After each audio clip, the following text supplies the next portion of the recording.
মুরগি তো সবাই পালতে পারে, কিন্তু কজনেই বা দেখাতে পারে কিভাবে ডিম থেকে বাচ্চা ফোটানো হয়। অনেক সময় দেখা যায় বড় ইনকিউবেটরগুলোতে আর্দ্রতার সমস্যা দেয়। আর্দ্রতার সমস্যার কারণে ডিম থেকে সঠিকভাবে বাচ্চা ফুটে বেরোতে পারে না। যদি ওয়াটার ফোকার না থাকে তাহলে এই সমস্যাটি দেখা দিতে পারে। যদি সঠিক সময়ে ডিম ভেঙে বাচ্চা বের করা না হয় তাহলে ডিমের ভিতরেই বাচ্চা মরে যাবে। আপনারা দেখুন কিভাবে ডিম থেকে বাচ্চা বের করা হচ্ছে। যাদের বড় ইনকিউবেটর আছে অথবা যারা নিজেরা তৈরি করেন ইনকিউবেটর, তারা আর্দ্রতার দিকেই বেশি খেয়াল রাখবেন। আর আপনারা চাইবেন যে শীতের আগে বাচ্চা ফুটানোর জন্য। শীতের সময় কোনোভাবেই বাচ্চা ফুটানো যাবে না। বর্ষাকালেই দেখা যায় যদি আর্দ্রতার সঠিক ব্যবস্থা না থাকে তাহলেই বাচ্চা নষ্ট হতে পারে। আর্দ্রতার সমস্যার কারণে অনেকগুলি বাচ্চা মারা যায় এবং কি ডিমে ভ্রূণই তৈরি হয় না। ভ্রূণ তৈরি হয়ে যাওয়ার পরেও আর্দ্রতার কারণেই বাচ্চা নষ্ট হয়ে যেতে পারে। তো সেই বিষয়টা মাথায় রাখবেন। ভিডিওটি দেখতে দেখতেই আমার ভিডিওতে একটি লাইক করে দিন। সময় পেলে কমেন্ট করতে পারেন। এমনকি পরবর্তী ভিডিও পাওয়ার জন্য সাবস্ক্রাইব করে রাখুন আর বেল আইকনটি বাজিয়ে রাখুন। এতে নতুন নতুন ভিডিও পেয়ে যাবেন খুব সহজেই। যারা ইনকিউবেটর থেকে বাচ্চা ফুটান তারা অবশ্যই জানেন যে ডিম থেকে বাচ্চা ফুটার দৃশ্যটা দেখতে আসলেই কতটা সুন্দর লাগে। মন যদি খারাপও থাকে তাহলে দেখা যায় এই বাচ্চা ফুটার সময় এই দৃশ্যটা দেখতে আসলেই কতটা যে ভালো লাগে সেটা বলে বোঝানোর মতো না। একটা ডিম থেকে সৃষ্টি হয় একটি প্রাণের। এরপর ওদেরকে অনেকটা পথ সারভাইভ করতে হবে, চলতে হবে অনেকটা দূরে। যদি ভালোভাবে খাবার দাবার দেওয়া হয় তাহলে তো এদের থেকে ভালো কিছু আশাই করা যাবে। এদের কাছ থেকে প্রচুর পরিমাণে ডিম নেওয়া যাবে।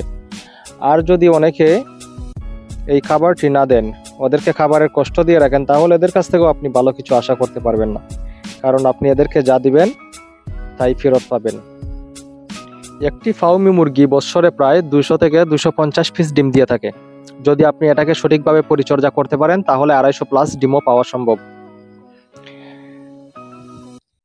এই ফাউমি মুরগিকে বলা হয় ডিমের রানী। আসলে এই ফাউমিটা ডিমের রানী, কারণ যারা এই ফাউমি পালন করেন তারা অবশ্যই জানেন এই ফাউমি থেকে কি পরিমাণে ডিম নেওয়া যায়। অন্যান্য মুরগি যেমন দেশি, টাইগার অথবা লেয়ারের বিষয়টা আলাদা। লেয়ার মুরগি থেকে প্রায় 95% ডিম নেওয়া যায়। অনেক সময় 97-98% ডিম নেওয়া যায় লেয়ার থেকে। লেয়ারের সাথে এই ফাউমিটা মিলালে চলবে না। তবে ফাউমিটা হচ্ছে যেমন দেশির আত্মীয় স্বজন ধরা যায় আর কি।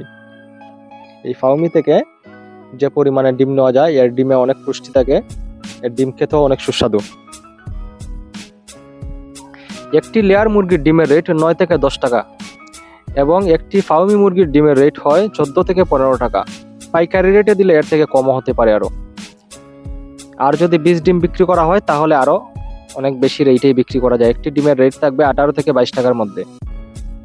সেই হিসাব করলে ফাউমি মুরগিতেই লাভ বেশি। কম মুরগি দিয়ে শুরু করলে অনেকদিন শ্রম দেওয়া লাগবে, এরপরেই আপনি সফলতার দেখা পেতে পারেন। তবে এর মধ্যে লেগে থাকা লাগবে। ব্যবসা মানে লাভ লস থাকবেই, ব্যবসায় রিস্ক থাকবেই। যদি আপনি এটাকে মেনে নিতে পারেন তাহলে আপনি সফল। একদিন না একদিন আপনি বিজয়ী হবেন। আশেপাশের মানুষ কি বলল সেটা দেখে লাভ নেই।